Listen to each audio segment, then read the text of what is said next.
Bonsoir à tous, j'espère que tout le monde va vraiment très bien. Ravi de vous retrouver en cette soirée du mardi 4 juillet 2023. Donc on se retrouve pour une nouvelle vidéo, donc pour parler un peu de cette tempête Polly. Alors je ne vais pas faire les prévisions pour les Pays-Bas, et puis dans tous les cas donc ça n'intéresserait pas grand monde, mais je vais parler un peu de Dunkerque et des côtes, en tout cas des prévisions pour le département du Nord, et aussi faire un coup de gueule pour ces modèles qui sont de moins en moins fiables. Si je vous raconte ce que les prévisions d'aujourd'hui et ce qui va se passer, ce qui pourrait se passer dans les prochaines heures, franchement, vous allez me dire aussi, c'est catastrophique. Alors bon, qu'est-ce qui est prévu? Donc la tempête Polly, donc elle a été nommée ces dernières heures, donc elle est déjà en train de se creuser là à 100 km au nord du Pas-de-Calais. Elle est actuellement à 1005-1006 hectopascales, pour atteindre 994 hectopascales à son apogée, et donner donc des rafales jusqu'à 150 voilà, aux Pays-Bas, donc comme vous savez, mais elle pourrait donner beaucoup plus que prévu initialement pour le département du Nord, car elle était prévue jusqu'à à la base 60-65 sur les côtes, même cette nuit sous les pluies. Et bien sachez qu'en Normandie, alors là c'est sous les lignes de grain, mais on a déjà atteint 90 km/h alors qu'il était prévu jusqu'à 65 km/h. Mais ce n'est pas tout, parce que les vents qu'on pourra avoir cette nuit, donc on pourrait non seulement les avoir sous les lignes de grain, certes, mais on pourrait aussi les avoir, et surtout à cause du creusement de la dépression qui serait Polly, donc de la tempête Polly, donc de la dépression Polly, qui serait encore plus intense que prévu et qui a été très mal modélisée, ainsi donc que les rafales respectives par nos modèles météorologiques, car du coup sous cette dépression, pas loin du cœur de cette dépression, donc les vents vont souffler autour, et ça va être donc bien plus que prévu initialement. Il était prévu donc jusqu'à 65 km/h sur les départements, sur les côtes des départements du Nord et du Pas-de-Calais.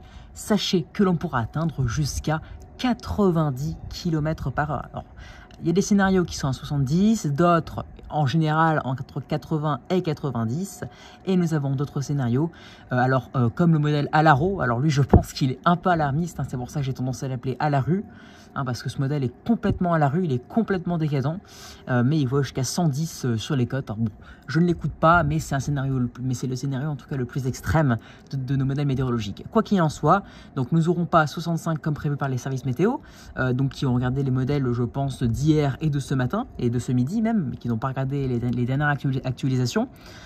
Excusez-moi. Donc, donc on pourra avoir jusqu'à 80 à 90 km/h sur les côtes. Donc c'est encore mal cerné. À l'heure où je vous parle, je ne sais même pas quelle rafale exacte je vais me prendre, par exemple sur Dunkerque. Par exemple sur la plage de Dunkerque, est-ce qu'on va avoir plutôt 70, 80 ou jusqu'à 90 à tête game? Est-ce que j'aurai plutôt entre 65, 75, 85? Bon, moi je miserais plutôt sur du 80 à tête game, 85, 90 à Dunkerque, mais c'est déjà énorme, c'est donc un bon coup de vent que l'on pourrait se prendre, et non pas donc de simples fortes rafales. Donc voilà. Avec les intempéries, donc avec les fortes pluies, on pourra avoir donc sur les Hauts-de-France et même les côtes de la Manche, comme ça a déjà été le cas ce soir, en moyenne entre 5 et 15 mm, mais localement on pourra avoir jusqu'à 20-30 mm. À Dunkerque par exemple, il est prévu généralement entre 15 et 25 mm selon les modèles météo, parfois 30 à 40 mm.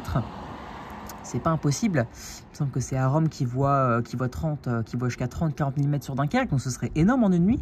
Donc c'est pour ça, avec ça, on pourra avoir des inondations localisées.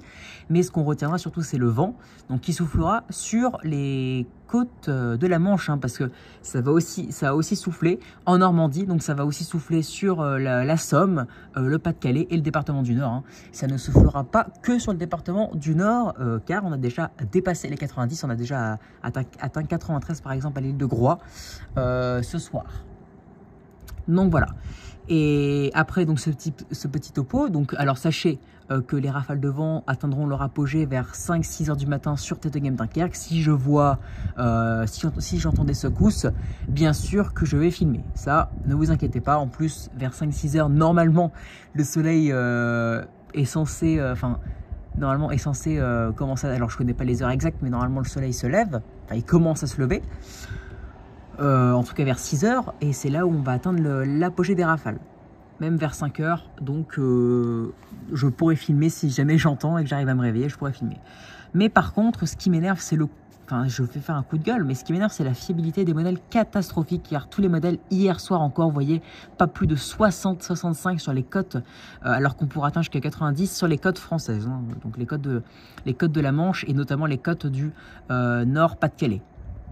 Donc c'est complètement inadmissible car ça a changé à la dernière minute, ça a changé seulement 10 heures à l'avance, même ce soir. Ce soir, les rafales sont encore évaluées à la hausse. En fait, plus on avance dans le temps, plus les rafales prévues sont évaluées à la hausse.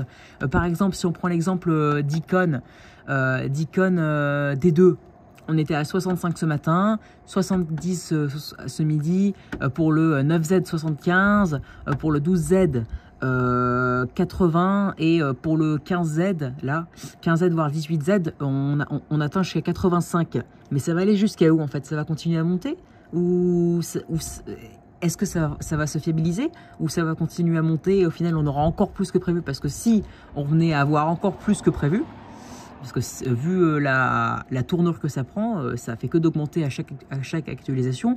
Donc si ça se trouve, on aura encore plus que ce qui est prévu ce soir. Donc plus que ce que prévoit le 18Z. Donc ça, ce serait très grave. Parce que si on a fait réellement ça, on pourrait donc se taper 100 km/h à Dunkerque, donc carrément le seuil de la tempête, alors que c'était pas du tout prévu à la base. Je vous rappelle qu'on prévoyait 60 km/h.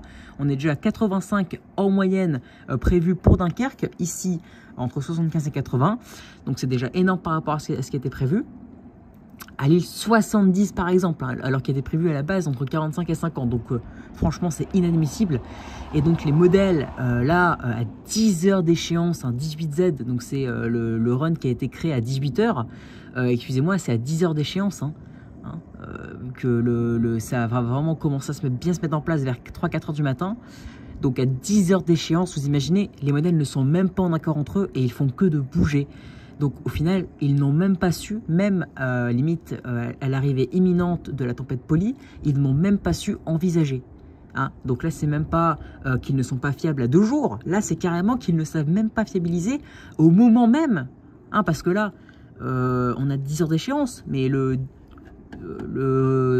21Z et le 0Z là, qui vont sortir bientôt, par exemple sur Icon 2D, ça ne va pas être les mêmes rafales encore. Donc au final, on va se taper autre chose que ce qui est prévu. Ça fait que de bouger. Donc moi, je trouve ça vraiment inadmissible. J'ai jamais vu des modèles qui ne sont même pas fiables. À Rome, par exemple, qui est censé quand même être fiable et ne plus bouger, par exemple, à 1 ou 2 jours. Bah là, j'ai jamais vu, je vous le dis, j'ai jamais vu des modèles météo qui ne sont pas fiables et qui ne font que de changer, même quand l'échéance passe sous 10 heures, même quand on se rapproche de l'imminence. Alors, de l'échéance imminente. Voilà. Si c'est... voilà.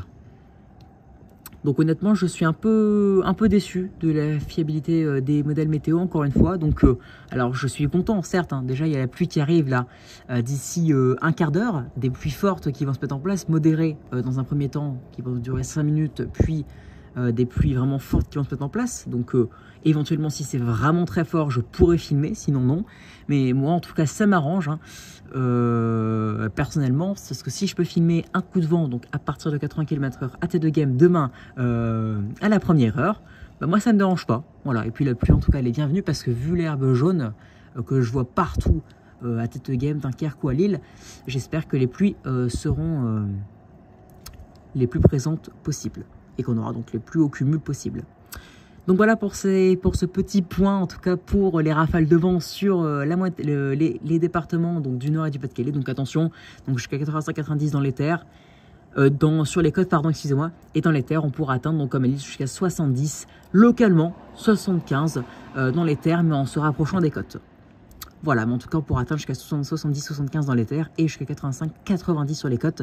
Attention, c'est les prévisions de ce soir, elles peuvent encore évoluer, peut-être même rediminuer, on ne sait jamais, mais elles peuvent aussi augmenter et là, carrément passer sous le seuil de tempête pour les côtes pour l'année prochaine.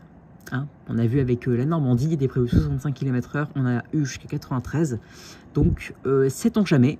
En tout cas, je serai là, normalement, réveillé demain à la première heure pour vous filmer si jamais j'entends le vent. Donc voilà pour ce petit topo. J'espère que cette vidéo vous aura plu. Alors une vidéo un peu spéciale, hein, certes, parce qu'il est quand même 22 h, bientôt 23 h. Et donc c'est rare que je vous fasse une vidéo comme ça, au coup de gueule et prévision un peu à la va-vite. Mais j'avais envie de faire cette petite vidéo. Hein. Et comme ça, vous rendrez davantage compte qu'il est gravissime d'avoir des modèles météo comme ça. Et que c'est vraiment de pire en pire. Alors je ne sais pas comment on peut régler ce problème, mais voilà. En tout cas, ce qui est sûr, c'est qu'il faut les mettre à jour. Ça pourrait peut-être apaiser un peu cette fébrilité complètement décadente. Pardon. Donc n'hésitez pas à vous abonner, liker, partager et à me donner des idées pour mes futures vidéos. À demain, normalement pour une prochaine vidéo. Et sinon, bah, à plus tard. Allez, bonne soirée et surtout bonne nuit à tous. À plus.